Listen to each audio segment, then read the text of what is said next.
A16 stand up. You locked in with the Show Me State of Mind. I'm your host, Slap Time, and if you rocking with us, you already know this is where culture meet conversation.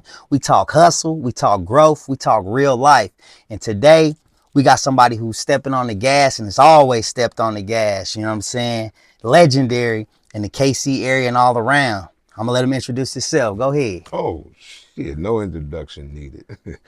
DJ Rice, Kansas City's king of the hype. Yep, right here in your face. Yes, man. First off, I just want to say I appreciate you for, giving me the opportunity to do this with you. You know what I'm saying? It's great to me. You feel me? You know what I'm saying? For you to just bless me with your presence, man. I look at you as a legendary around this joint. You feel me? That's humbling, man. I appreciate you taking your time out to come holler at me. Oh, most definitely. So we're gonna jump right into it, like early in KC days. What made you fall in love with DJing in Kansas City? You know, Kansas City was kind of like my second start with the DJing. I fell in love with hip hop back at 14, and I was in Columbia, Missouri. Okay. That's where I got my first start as a DJ.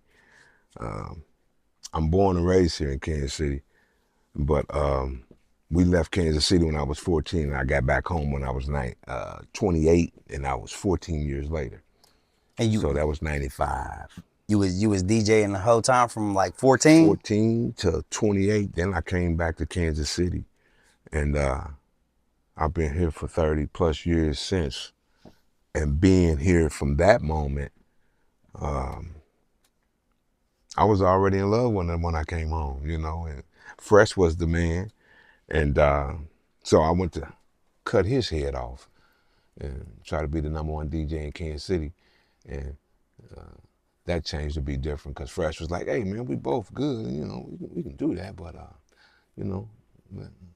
let's do what we do. And he was the first one to show me the business side of DJing in Kansas City. Okay, that was DJ Fresh? That was DJ Fresh, yeah.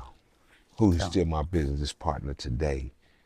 And it's a brotherhood, I got crazy, I love him like my blood brother, you know what I'm saying? Mm-hmm. It's that, you know what I'm saying? And we got decades in this thing, and we just honored my brother too for his lifetime achievement of entertainment up here in Kansas City.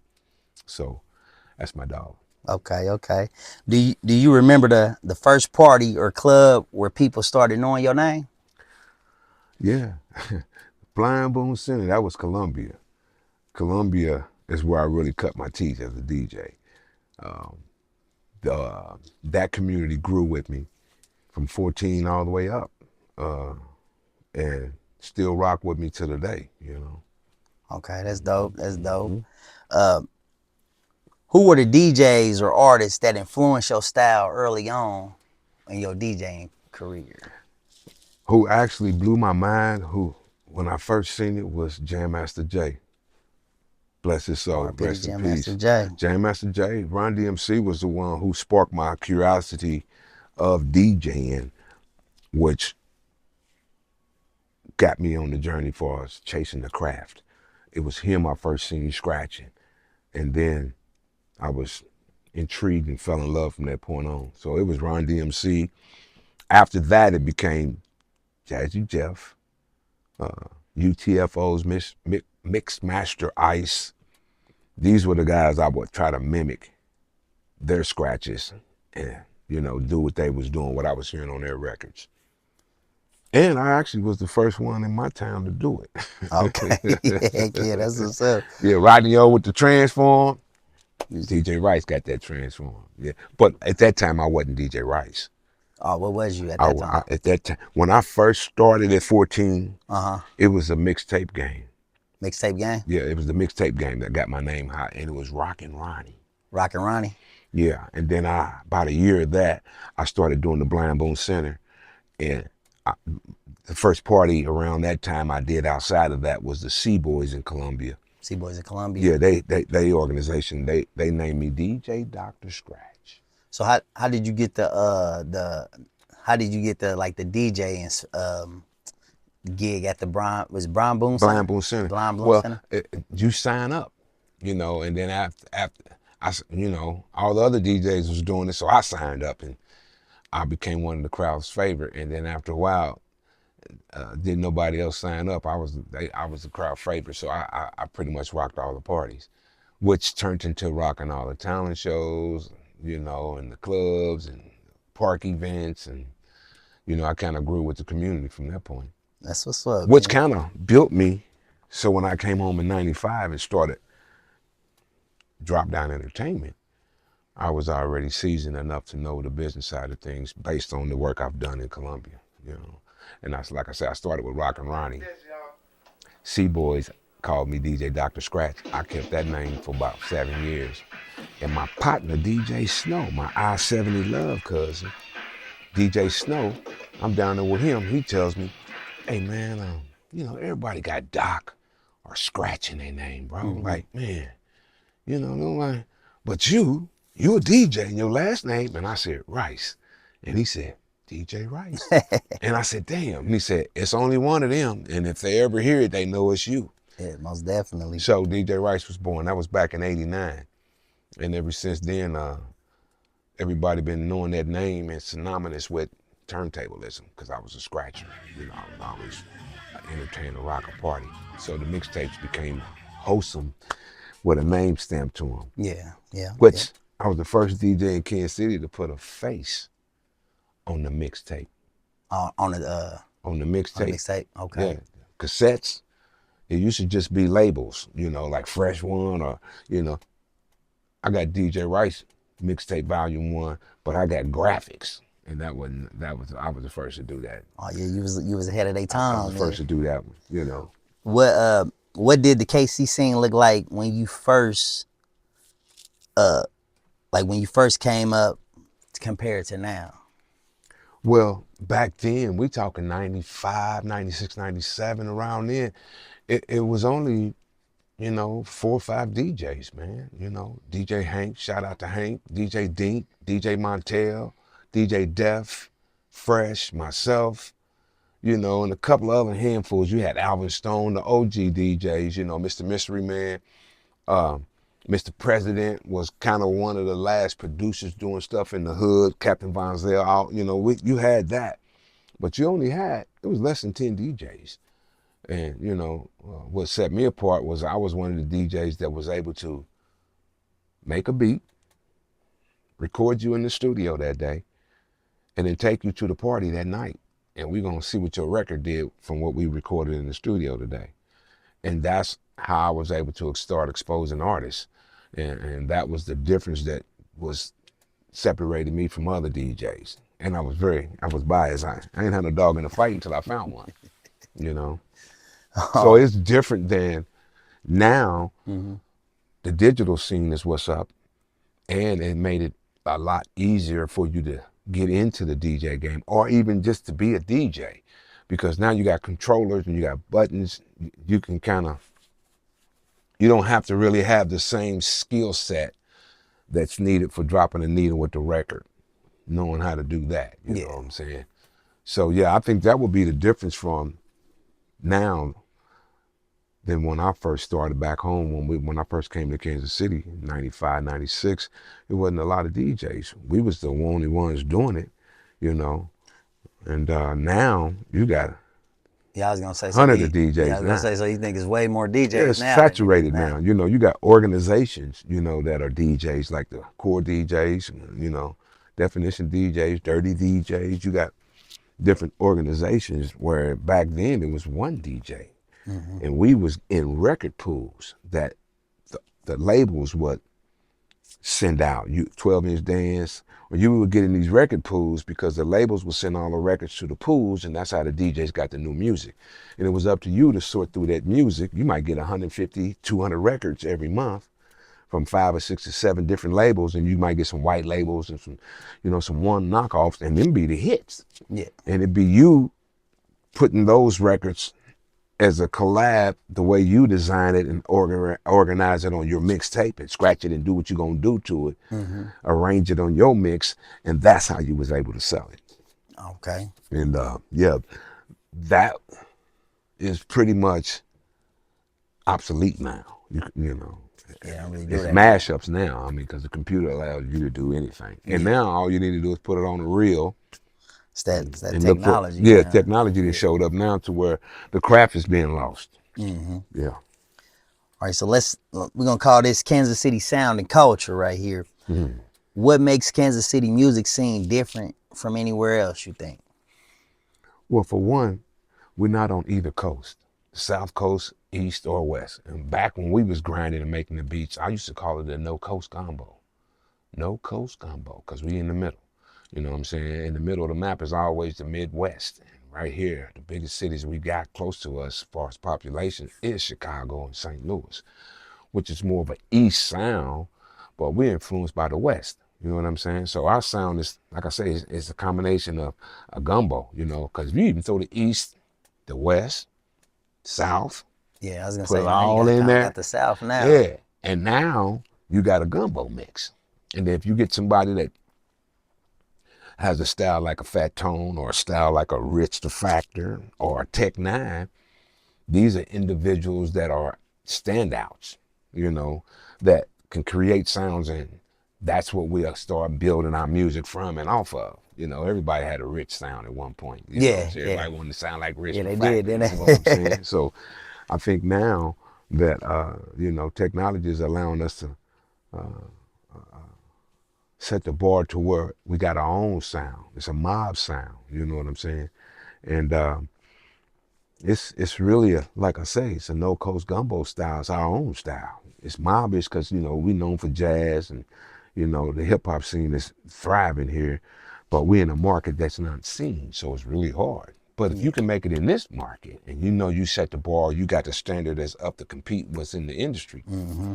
If you got a good campaign and you got your budget right, they'll hear us. You know what I'm saying? Yeah. Yeah.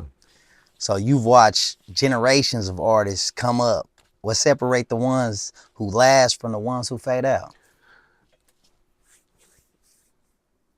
Talent. Talent, I think, is the biggest thing that keeps them motivated and allows them to keep going. The passion of the talent. Most artists got the talent, but they don't have the passion. They chase it for the money sometimes, or the look, or they don't even understand the business, so it's harder for them to go far. The ones who do have the talent and have the passion, like the Young Bosses and your Wicked Ones, and your Tech's a real good example. Look what all he went through before he actually broke through.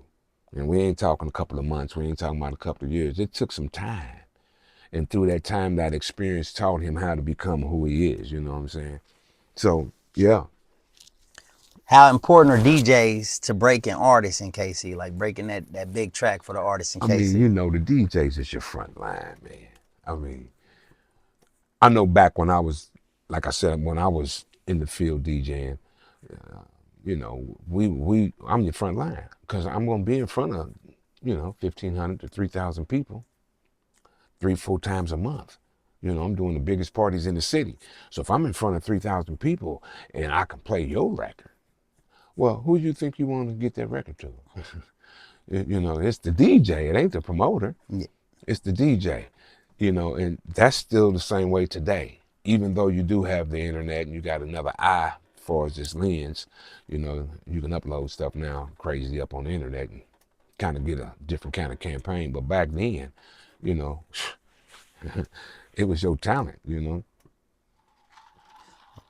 What song or artist did you play early that you knew was gonna be big? Like, yeah, this he gonna be big or she gonna be big. I'm a Tech. I was playing the Mitch Bass. Putting it on my mixtape. I remember when it wasn't, no big deal like he got with Strange and all that. I remember before all that, when Tech was coming to the parties at First Fridays, and I used to have the wireless mic waiting on him. I give him the mic, and we doing that, make that ass hot. We doing that right there at the club. You know, First Fridays, Mitch Bay, Tech would always come through the city and bless the parties, and he would show up. And, you know, I had several times he would show up. Rich the Factor the same way, and you know, I'm the guy. I'm gonna slide you the mic because I know you got a hot record. And then to look back and to have footage of these times, and we got 25, 30, 35 years at this thing, and you can look back and say, wow, man, I forgot that night, man. Look, I'm at the F, I'm DJing for Tech, I got the popper, you know. It was a crazy night because Fresh got sick that night, you know what I'm saying? So I knew when I played Boss the first time at a party, oh, I got something right here with this guy. Wicked One was the same way. Columbia took her to Columbia, and she got on stage and did the Wicked One Crazy Tongue, and you talking about Goosebumps and getting all that? Yeah, Wicked did that back then. That was 98. 98. That's 98, man. And still hot today. Got our own entertainment company doing things, printing t-shirts up, man. Cold lyricists, and still can get on that mic and rip you bucks off the table. Most definitely. Wicked One. Y'all better look her up. K Cream Entertainment. What's up? We're going to call this segment right here the legendary moments. I'm pretty sure you've had a lot of legendary moments. So what's one night in the club you'll never forget? Like this right here would never, ever, ever leave your mind. Oh, man. I got a handful of those, man. I know one was the Keisha Cole, T.I., Tech 9 at the amphitheater out here, 10,000 pack plus out here, man. And to be on stage and be able to, ladies, if you're with me, put a hand in there. Fellas, if you got some money in your pocket, make some. You got 10,000 people doing that, bro. Like, yeah, that's one of the moments, you know. I can remember the promoter. I got involved from scratch. I'm a member of Scratch Academy out of New York City, and I used to get gigs from them. They got me a gig that was the 50th anniversary for Marlboro. And I did it at the Uptown Theater here in Kansas City, and it was 9 cities simultaneously being monitored while the event was going on. What made it so crazy was it was all rock music. Wasn't no hip hop. This was rock, soft rock, old classic rock. And I'm one of the cities with the Marlboro Classic. Okay. And I'm at the Uptown Theater, and there's like 4,000 people in there packed, and I'm the DJ. Still getting it in. And I killed him with rock. And the dude kept looking like, that's a black dude. I got $200 little tip from him. He was impressed. And he couldn't figure out how this dude know all the rock records. Serato. Serato. We can go through all kind of genres. So yeah. Have you ever had a moment where the crowd reaction like gave you chills, made the hairs on your neck stand up? Yeah. Like, the Budweiser, Carl Thomas and Nelly, Budweiser at the Uptown Theater, hosted by Sean Tyler and myself. That was one of those nights where Nelly and them came out to Ecstasy's I Come Through, KC So Heavy. Just to be associated with that record from another platinum artist we didn't know at the time. Mm-hmm. Nelly wasn't platinum at the time. To come out and pay homage to an artist in Kansas City who had the green light to go to St. Louis and get that record hot. At the time, this is around the time I did an I-70 Love concert, but around this time you had the whole 9, and they had a record called Nina Pop.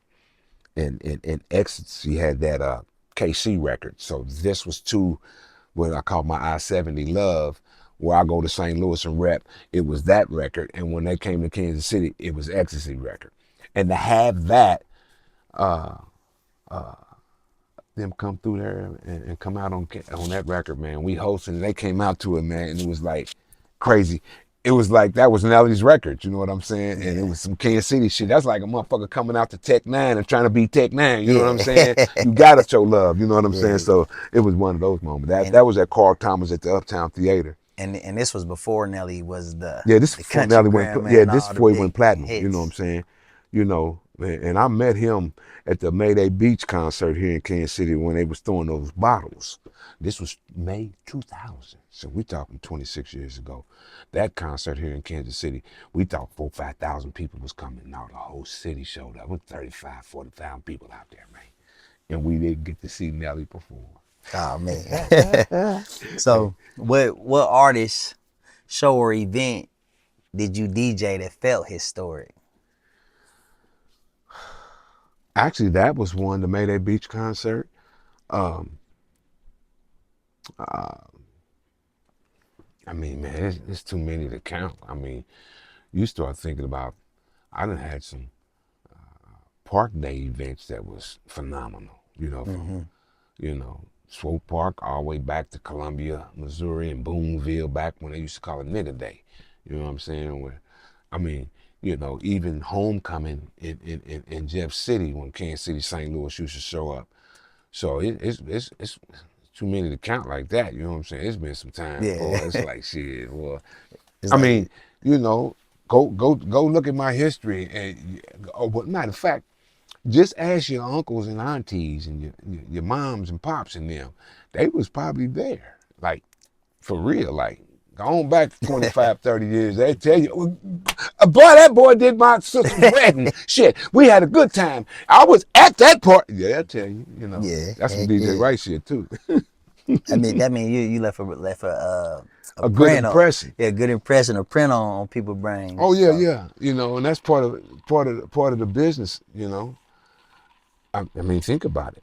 You do somebody's wedding, they gonna come back and look at that every anniversary. They gonna remember that. You know what I'm saying? As long as they together and it's a union. yeah. 20 years later, they might want to do 25 years later. They might want to do that 20.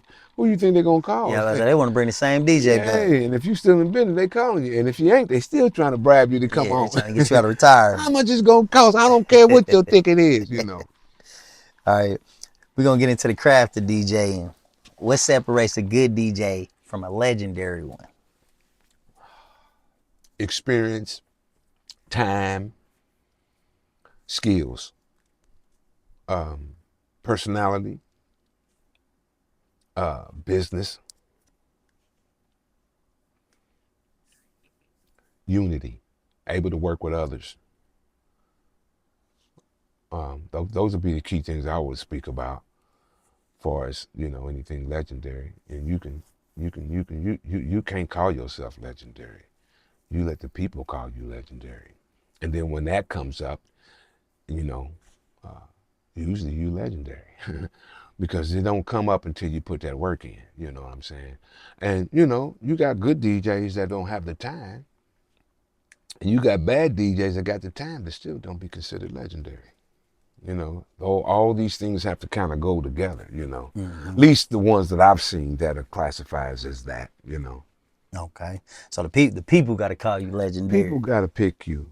Your peers got to pick you. Yeah. That's that. Yeah. You know. So do you still prefer vinyl, or how you fully embrace the digital era? Good question, man, because I definitely embrace vinyl. I can't do without it. But I know how important digital is because that's the future. So you got to kind of keep up, you know what I'm saying? So, no, I'm not on a controller. You can't get me to go to a controller. Hey, come on, right, man, you just never go heavy turntables. I don't need the matching earphones and the backpack to come out. No, I still like the 1200s, and I like the vinyl feel.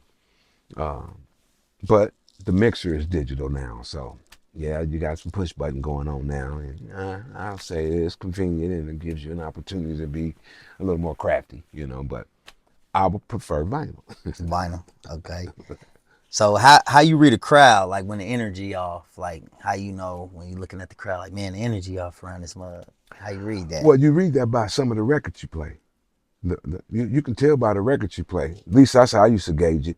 And then I used to hone in on some of the people that first come there, or first get to the party. Because when you first get to the party as a DJ, you know that first hour ain't nobody here.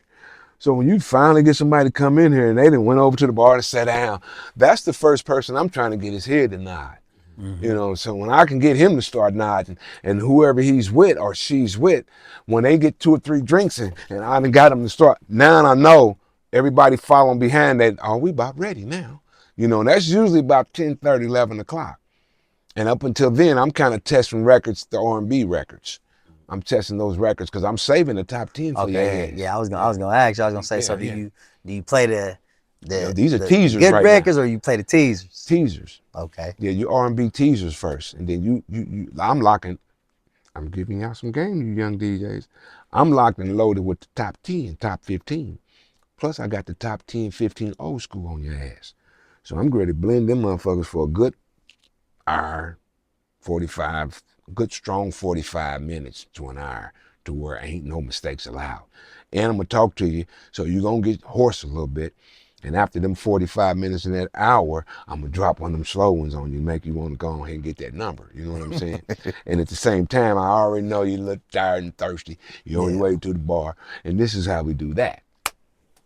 Right. And that's Yeah. that's a little game now. Yeah, I was about to say, look, That's some DJ game Rice now. gave I y'all, done gave y'all some he done game gave on y'all how some you can game. monitor a crowd and figure out how you're going to rock them, you know, and what you're going to do with them, you know, based on them first 2 hours they're coming in here. You got to focus in on what customer came in here to support you tonight. And can you make that first head rock? That's your task.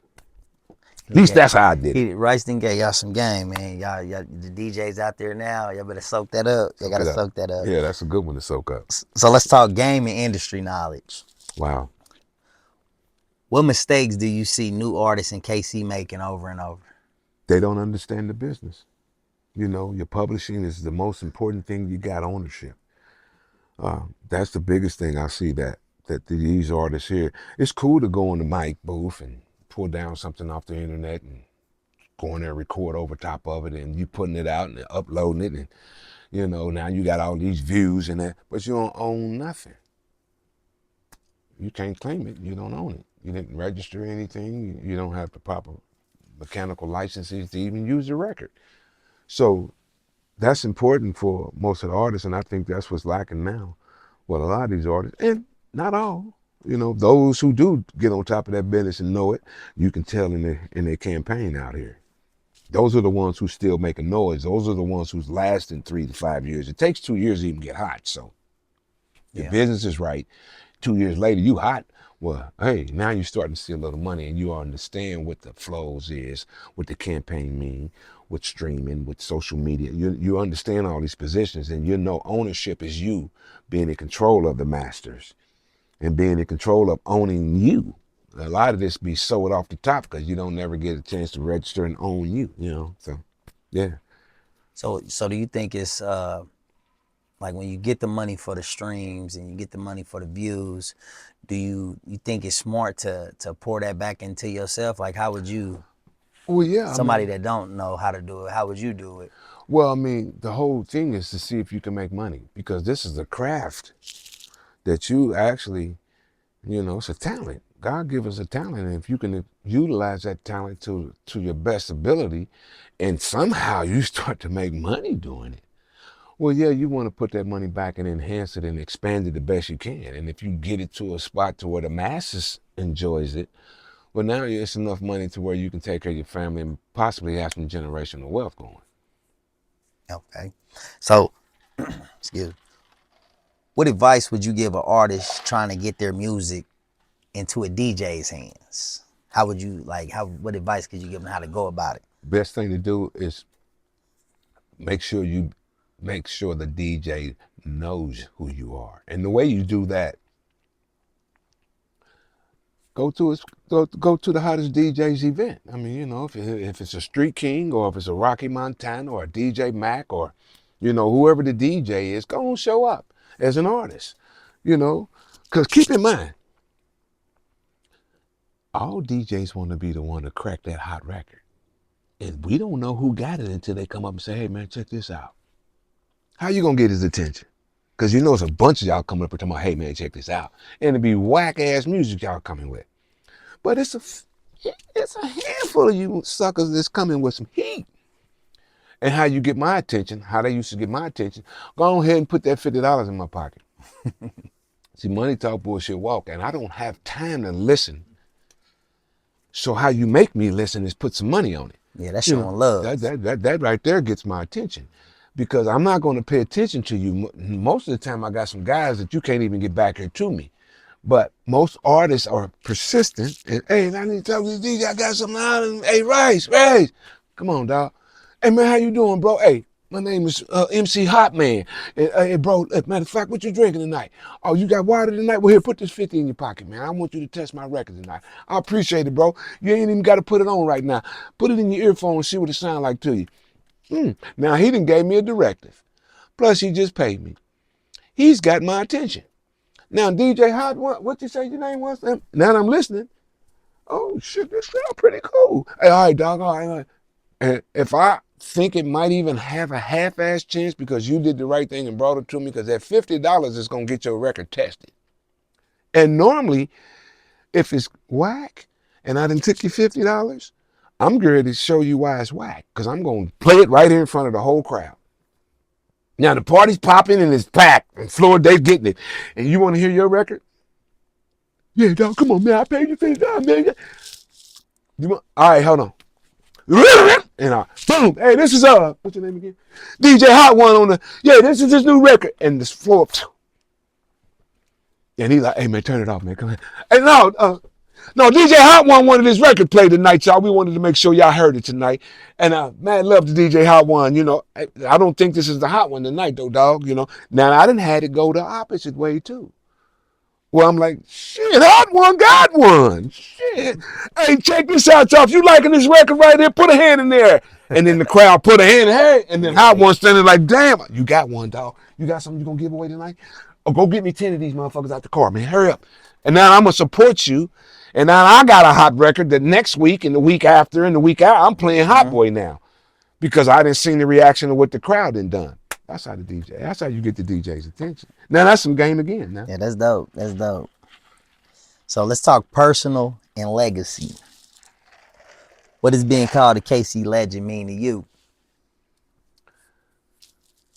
Well, it's humbling to me. You know,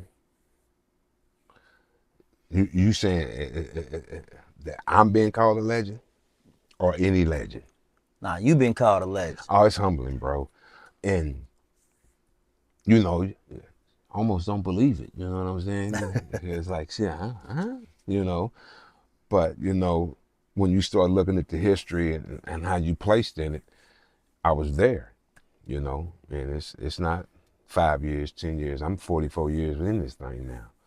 So, you know, to look back myself is kind of astonishing. Like, damn, wow, I remember that, you know, and being there before Rich when he had Parachute and, you know, Tech Nine had, you know, Mitch Bade and, you know, D-Lo the Chopper, you know, and the twins on the beat, you know, Mr. Stinky. I mean, all these things, events, parties, wearing all these hats from promoters to the DJ, to the beat maker, to the producer, to, you know, it's humbling, man, when it all comes together and people that seen your work and they like, hey man, I remember, hey, he good too, man. Hey, y'all can't forget about him. As you looking at the guys they seeing as legendary, you know, you like, damn, I'm right here with shit, I got more time than him, and he, you know what I'm saying? So when they tell you that, it's like, damn, me too. Well, right on, you know what I'm saying? Yeah, I must have did something. They saying that they're still talking about it, you know. So, and me myself, it's been making money since I was 14, and I'm not telling you a lie. It has been making money since the Blind Boom Center days. It was $1 a head. It's 250 kids in here. Really, it packs 300, but anything past that, they wouldn't let in. And there was two ladies that was the chaperone, and they got $50 off the top, 25 a piece, and the DJ kept the rest. I'm 14, 15 years old, getting $250 on a Friday night. man. Yeah, it's always made Yeah, money, man. that's some money to You be know, so, 14. so at that age, I was pouring it back into the equipment. Now I got the speakers. Now I got the turntables. Now I got the amps. My shit ain't cutting off at the party now. And it's louder than all the other DJs, which made them pick me over everybody else. Put that money back into the craft. You know what I'm saying? It's always made money, man. And I've been thankful for that. You know what I'm saying? And once again, that's the God gifted talent about it. And if you're able to hone it and make it into a business, no different than a rapper going platinum. You know what I'm saying? No different than a vocalist like a Mariah Carey, or they're using their talent, and that actually set their life onto a superstar status. You know what I'm saying? Because of that talent. And guess what, y'all? We all got that talent. You just got to figure out what it is. You know what I'm saying? Yes, sir. Yes, sir. So what keeps you motivated after all these years to hop on them turntables or just, you know what I'm saying, keep your craft oiled up, man? It's the love, man. It's the love. It's the passion. You know, it's the competitiveness in hip hop. I mean, that's what the whole thing was. We made something out of nothing. And shoot, I'm better than you. No, you ain't. Well, show me. And boy, that right there was so inspiring that I still got that driving me today to make the best mixtape or make the best beat and then come out and show y'all tonight at the party. I'm still 14 in my head with that, and here I'm approaching 60.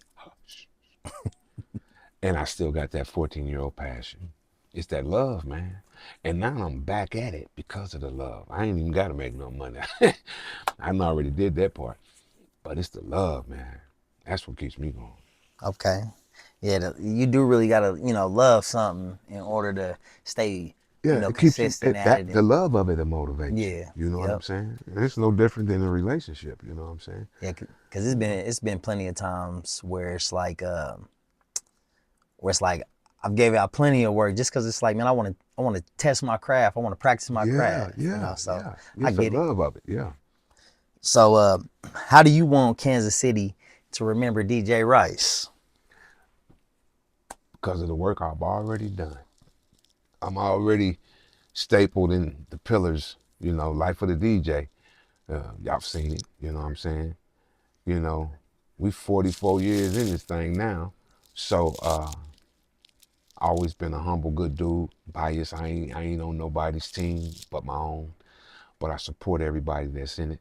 If you're good, you're good, and I'm gonna be real with you. If it ain't hot, I'm gonna tell you it ain't hot. Sometimes no means yes, and sometimes what ain't hot can turn into some fire later. So me being able to have 5 or 6, 7 different hats in this entertainment business, and to be able to grow with a lot of people that's been successful in this business. Uh, I just want to be known as one of the best to do it too. You know what I'm saying? And go back and look at it. You know what I'm saying? If you was there, you'd be able to talk about it because you had a good time with me. And always trying to be creative enough to create something that's gonna be timeless. So when I ain't here, just turn the radio up. I'll be there. You know what I'm saying? That's right. So this question right here, this off the script. You know what I'm saying? This is just Okay. something I want to ask you. Uh, to the people and the artists that don't know that, you got a studio. You know what I'm saying? Mm-hmm. You record music too. I've been in there before and I've seen all the artist names on the wall. Hmm. How much does that mean to you to, walk into your studio and see every single one of those artists that signed that wall to know that they mess with DJ Rice or if you work with those artists? That's something that I didn't even realize the depth of that when that started. You know, um, I didn't know what artist was coming in here because I had an open studio. But you had to know somebody in order to get in here. At first I was in the yellow pages and you could call me, but once I got 5 or 6 clients and I was already doing things and I kind of got a name going, people knew by word of mouth about the studio. And then it became just working with certain individuals. You can't really get in here unless you own their record and stuff like that. But the studio was basically the gateway to meeting all the artists. You know what I'm saying? And the names on the wall represented, okay, once you get on the mic, you was here. So the next artist that came in and looked, it was like, oh, damn. And it started off of a rating. I got it in there still today. It was called the mouthpiece rating. And I invented that based on a rapper's takes on how many times I got to record you to get that verse done. 1 to 3 takes was a professional rapper. 3 to 5 takes was a semi-professional rapper. 5 to 10 takes was a rookie rapper. Anything past 10 takes, get out the game. You're wasting my time. Don't come in here with no 10 takes and all that shit. Straight up. Come on Straight now. up. So rappers would come in the studio and they boys are sitting out here and they know what that fucking mouthpiece rating was. Come on, dog, don't. You know, man, 4 times. We supposed to be professional. So it was a little pressure on them. So the ones who really got that mouthpiece rating right, hey man, tag that wall, man. You waste my time today, boy. And that's how that kind of started. Well, then it was, since you came in today and you was on such and such, yeah, you was on the mic tonight. Oh, well, you go in there and tag the wall for me, dog. I want everybody's name to tag who get on that mic. You got to get on the mic though, and that turned into everybody in Kansas City except Rich the Factor and Tech Nine. I got records with these guys in other areas, but not in my studio per se. But from Fat Tones to the Poppers to Mr. Stinkies to everybody like that, they came through the DJ Rice's lab at some point, Rapping Tay, 12th Street Tay, Reese Slim, Dank Nitty, High Performance, Chain Gang Parolees. I mean, the name goes on and on. Everybody in the city, you know what I'm saying? And that's a tag to me out in the field, rocking these parties and taking these records to the parties. You know what I'm saying? So I was able to expose the talent. So yeah, I think that would be, the say on that. Yeah, see, man, I've always said, like, man, Rice, that studio wall, man, that's a piece of Kansas City history right there. And, It's like a monument. and a lot of people remember that, and now we got some good ones gone, like Fat Tone, and his name's up there. He's sitting right there in that seat. I got records with him. I got some old vocal footage that I'm in studio with DJ Rice, and what I call lost files, and I might release them sometimes one of these days, but that's part of the history too. But yeah, man, having the studio was the other side of my baby. It all started with these right here, them turntables, and the sweat and blood and tears came to all of this. And this is, self-taught, self-built. I put all this together hand by hand, So, and learn from other studios and even helped other studios. And, mine was a home studio, so commercial studios like my man Jazz, I remember when he first started, and then look at him. Then blew all the way up and being hella successful, getting platinum rewards and accolades and one of the dopest engineers in the city, and stamped that. He's platinum, you know what I'm saying? So teaching classes and things like that. So, I'm around people that, have done some of the legendary things in the city, and, been affiliated with them through that microphone, So that's one of the big deals, man. Having your own studio. So this is the closing question, man. I always like to ask a powerful question at the end of it. If you could sit down with your younger self when you first started DJing, what would you tell yourself? Wow.